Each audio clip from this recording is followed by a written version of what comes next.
İlahi ya Rabbel Alemin, mübarek bir saatte, mübarek bir zaman diliminde, mübarek bir mekanda ellerimizi açtık, huzuruna geldik, sana dua ediyoruz, sadece sana kulluk ediyor, kabul ile makbul eyle Allah'ım. Alemlere rahmet, şehit, şahit, müjdeleyici ve uyarıcı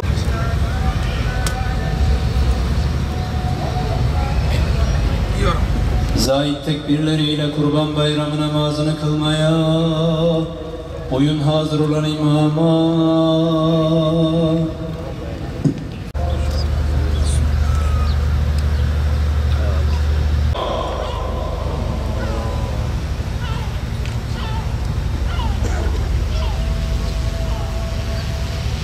Allahu Ekber.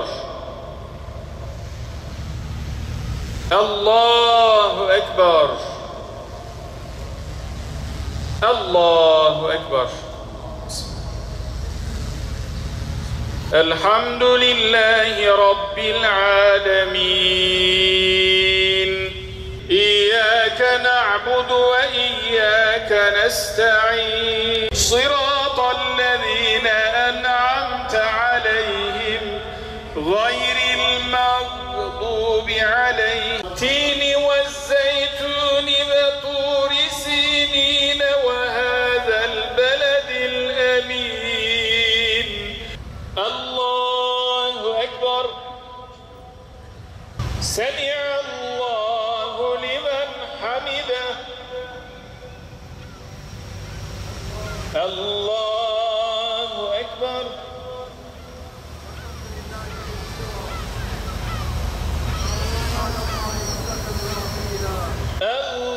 Allahu Ekber.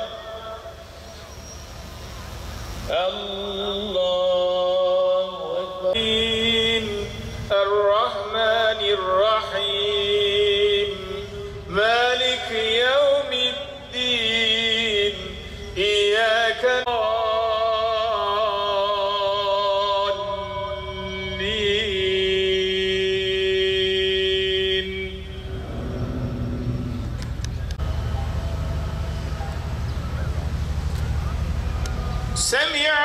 Semi'allahu limen Allahu Ekber.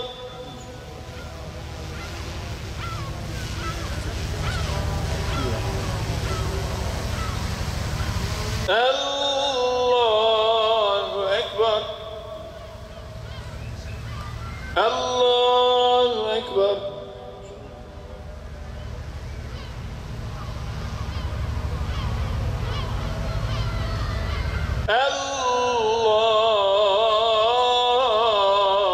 Allahu Ekber.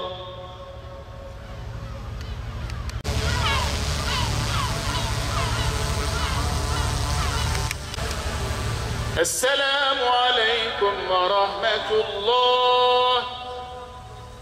Esselamu aleyküm ve rahmetullah. Allahu Ekber, Allahu Ekber, La ilahe illallah. Doğrusu sana kin tutanlar var ya, kardeşlerim, mümin gönüllere huzur ve iyiye, güzele, hakikate ulaşma arayışıdır.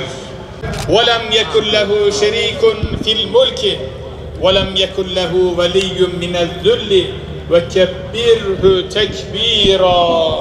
Allahu Ekber, Allah.